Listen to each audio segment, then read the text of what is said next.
Have you ever promised yourself you'd change, only to fall back into the same cycle? For years, I lived in a state of internal conflict. I had big dreams and aspirations. I wanted to build a life of purpose and meaning, but something always held me back. It was a voice inside my head, a shadow that whispered doubts and fears. This shadow was my own self-sabotage. Every time I was close to a breakthrough, I would find a way to stop myself. I would procrastinate on important projects. I would make unhealthy choices that drained my energy. The turning point came not as a single dramatic event, but as a slow, quiet realization. My external world was a reflection of my internal world. The first habit that changed everything for me was creating a sunrise ritual. This means waking up a little earlier than you need to, not for work or for others, but for yourself. The morning is a sacred time. It is quiet and peaceful.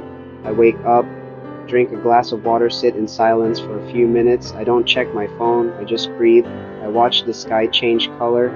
This practice helps me connect with myself before I connect with the world. By starting your day with intention, you set the tone for everything that follows. You are telling yourself that your well-being is a priority. It is a declaration that you are in control of your life.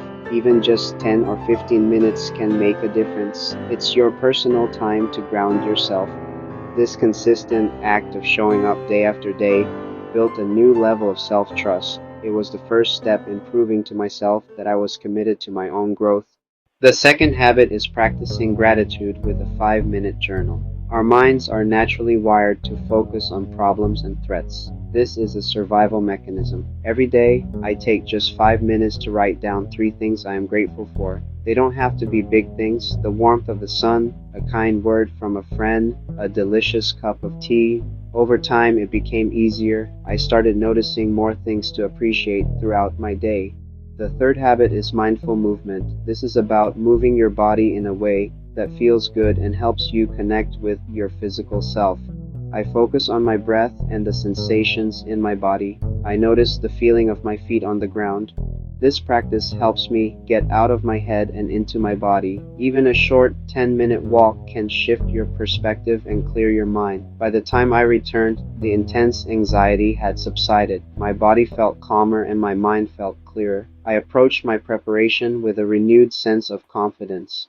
The fourth habit is what I call the kindness contract, a commitment to perform one small act of kindness for someone else each day.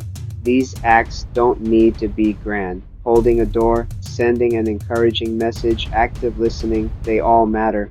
One day I almost skipped my commitment. I called a friend who was struggling and just listened. Afterward, I felt a surprising lightness. Acts of kindness build bridges to others. They remind us we are connected and reinforce our sense of value and purpose.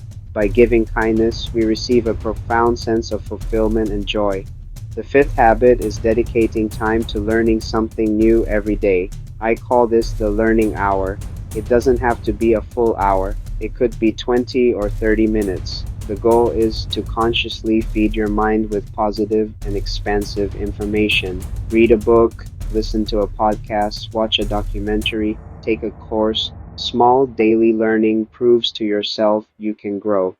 Every new insight builds confidence. The act of learning itself sends the message, I am capable, I can grow. This slowly erodes the foundation of self-doubt and replaces inadequacy with competence. The sixth habit is the digital sunset. Set a specific time each evening to turn off all your screens. Put your phone in another room, close your laptop, turn off the TV. We are constantly bombarded with information and comparison. This creates stimulation, anxiety, and comparison. Instead, read a physical book, listen to calming music, talk with a partner, or do light stretching. Creating that digital boundary dramatically improved my sleep, and good sleep is essential for mental health. The final habit is the weekly review, a dedicated, compassionate check-in with yourself, perhaps Sunday evening. Ask what went well, what was challenging, what did I learn, what am I grateful for, what is my main intention for the coming week. Use the review as a compass. Notice patterns, remove overload, create space, and celebrate small wins. A small adjustment, fewer meetings early in the week, changed my energy and helped me feel balanced. The weekly review is the glue holding the other habits together, a sacred appointment with yourself. Overcoming self-sabotage is not a destination you arrive at overnight. It is a continuous journey of self-discovery and self-compassion. The 7 habits I've shared are not a magic formula, but a practical roadmap, tools to rebuild trust, kindness, and intention. They are the anchors that keep me grounded when the storms of life arise. Choose one: sunrise ritual, 5-minute journal, a 10-minute walk. Commit to that one habit for 1 week. Focus on that single small step. See how it feels. Notice shifts in your energy or mindset. Celebrate the fact that you are showing up for yourself. Be patient, be kind. Every big transformation begins with a single courageous step. Your journey is your own. It will have challenges and beautiful rewards. You have everything you need within you. The time to start is now. What is the one habit you will choose today? Take that step. Your best life is waiting. If you enjoyed this video and want more tips on good habits, growth mindset, and personal development, make sure to subscribe and join our community. Your journey to a better you starts here.